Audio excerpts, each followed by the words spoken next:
So, good morning, everyone. My name is John Christopher S. Albreda from Section NO1. So, today we are going to discuss about Republic Act number 1199, Agricultural Tenancy Act of the Philippines.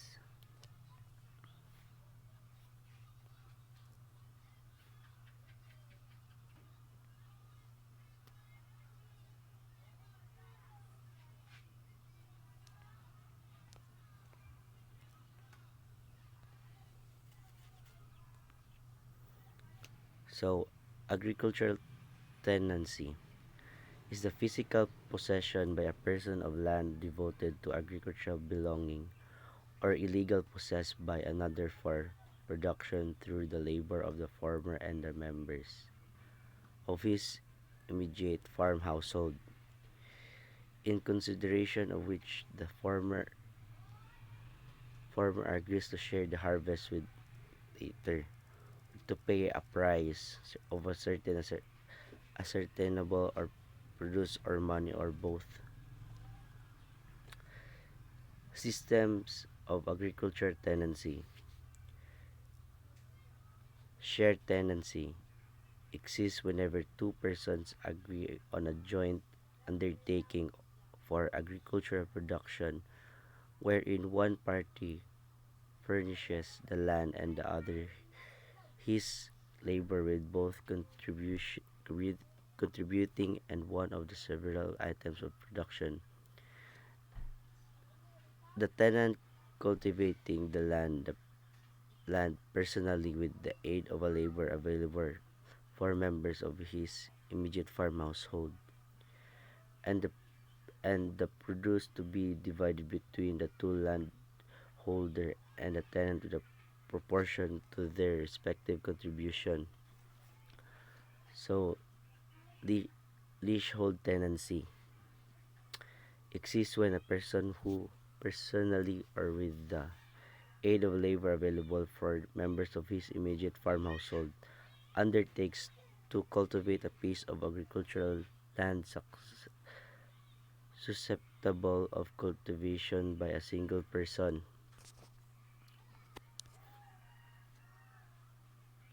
Another, in consider of a price certain as ascertainable to be paid by the person cultivating the land, either in the percentage of the production or in a fixed amount in money or both. So, definition of terms.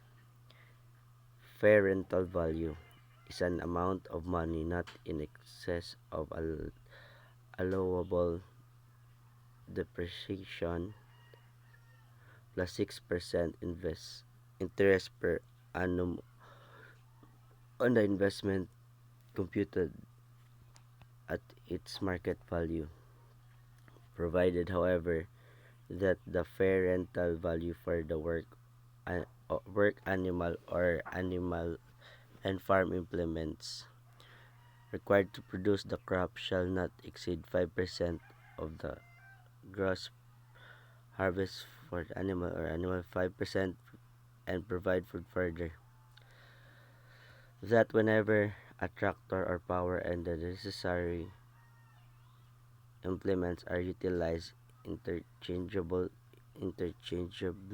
with work animals in the same holding during the same agricultural year, the rental shall not exceed 10% for the combined service. So, tenancy relationship, how established security of tenure. Tenancy relationship may be established either verbal or in writing, expressly or impliedly. Once such relationship is established, the tenant shall be entitled for security tenure as hereinafter provide. Limitation of relation. The relation of landholder and tenant shall be limited to the person who furnishes the land, either as owner, lease usufructuary, or illegal assessor, and to the person who works the land himself with the aid of labor available from within his immediate farm household. Severance of relationship. The tenant's relationship is extinguished by the voluntary surrender of the land by or the death of incapacity of the tenant, but his heirs or the members of his immediate farm household may continue to work the land until the close of agricultural year. So the expiration of the period of the contract as fixed the parties and the sale are or alienation of the land do not themselves extinguish the relationship. In the later case, the purchaser or the transferee shall assume the right and obligation of the farm landhold about the tenant. Form and registration of contract. A contract of tenancy is writing to be conclusive as evidence shall be drawn in quadruplicated in language or dialect known to all the parties thereto and signed or thumb marked by both landholder and his authorized representative. If any of the parties does not know how to read, one of the witnesses to be chosen by him shall read the contents of the documents to him. Each of the contracting parties shall retain a copy of the contract, and third and fourth copies to the tenancy contract may be registered. It shall be the duty of the municipal treasurer to require the presentation of the copies of the landholder tenant respectively to the place and annotation on each copy of the fact of registration in his office stating the date, time, and place of registration as well as the entry of registration number. The form of contract shall be uniform and shall be prepared and furnished by the court. The contract parties shall acknowledge the execution of the contract before the municipal treasurer or justice of the peace of the mayor of the municipality where the land is suited. No fees or stamps of any kind shall be paid or required. Registry of the tenancy contract. For this act, the municipal treasurer of the municipality wherein the land which is the subject matter of a tenancy contract is situated shall keep a record of all such contract entered into within his jurisdiction to be known as registry of tenancy contract. He shall keep this registry together with a copy of each contract entered therein and make annotations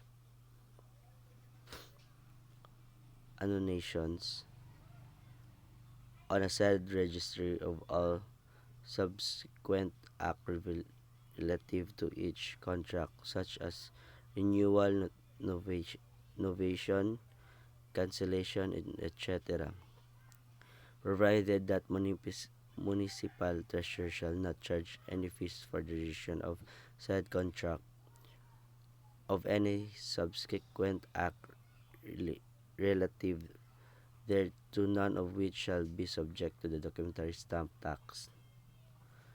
Rights of the tenant. The tenant shall be free to work elsewhere whenever the nature of his farm obligation warrants his temporary absence for his holdings.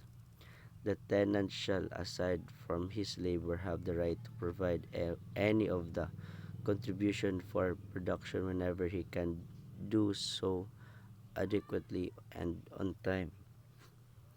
The tenant's dwelling shall not, without his consent, be removed from the lot assigned to him by the landholder unless there is severance of the tenants relation B. Them as provided under section 9. The tenant's dwelling shall not, without his consent, be removed from the lot assigned to him by the landholder, unless there is severance of the tenant's relation B. Them as provided under section 9. Share basis. The party shall